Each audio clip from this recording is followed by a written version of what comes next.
আসসালামু আলাইকুম। আমি নীলুফার আম্মা। নীলুফার বয়স 13। তাই মাদ্রাসাত লেখাপড়া করে। তাই আব্বা মারা গেছেন 20 সালের একদিন আগে। তাই আমরা খুব কষ্ট করে চলাফেরা করছি। বাচ্চা চাইরগুলো আমি খাইছি, মানুষের সাহায্য করছি, চলাফেরা করছি। আগর ঘর তো বাঙ্গা আছিল, খুব কষ্ট থাকছি। মেঘ পড়ছে, তুফান দিলে বাচ্চা লিয়া বই থাকছি। খুব কষ্ট চলাফেরা করছি। পানি উঠি যেত গরুর মাঝে বাড়িত। মাল চাবানা গেছে নষ্ট হইয়া, মেঘ ভরিয়া গরু কত কিছু নষ্ট হয়েছে। ফানিয়ে ফেলাট গরু আঠুইমা ফানি আছে।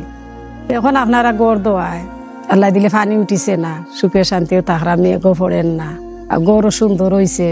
পারভেজ, মনদীপ, আবা, মায়া, আইদান, সালাম, তারা আমরারে গড়টা বানাইয়াছে। 2টা বেডরুমে আমরা থাকতাম পারলাম আমার বাচ্চা লইয়া। বড় চিকনি চুলা আছে, এখন আমরা খাইতাম পারলাম। আগে তো মাটির চুলা আছিল, নিচে পানি উঠি যেত। আমরা টোফর দিয়ে খাইছি ফ্ল্যাট করলে। আগে তো বাথরুম আছিল না, আপনারা বাথরুমও দিয়া দিছেন, টিউবওয়েলও দিয়েছেন, পানিও খাইরাম, গোসলও করলাম, সব তার সুবিধা করি আপনারা দিছেন আমরা। ও আমার 1 নম্বর রুম, আমার মেয়ে নীলুফারে লইয়া আমি থাকি ওই রুমে।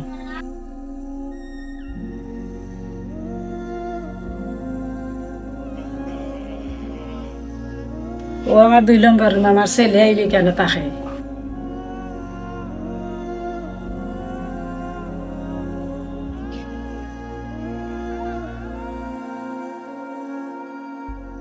ওইটা আমার পাকঘর, এখানে আমরা রান্না বাড়া করে খাই।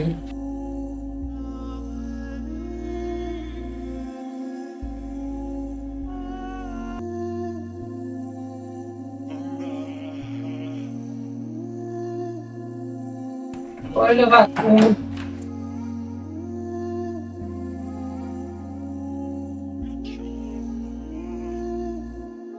দোয়া করাম আপনারা লাগে, আপনারা আল্লাহ দুনিয়ায় আখেরে শান্তি করে জানো, সুখী করে জানো। আমার বাচ্চা আমি থাকলাম, আপনারা ধন্যবাদ দিলাম আমি।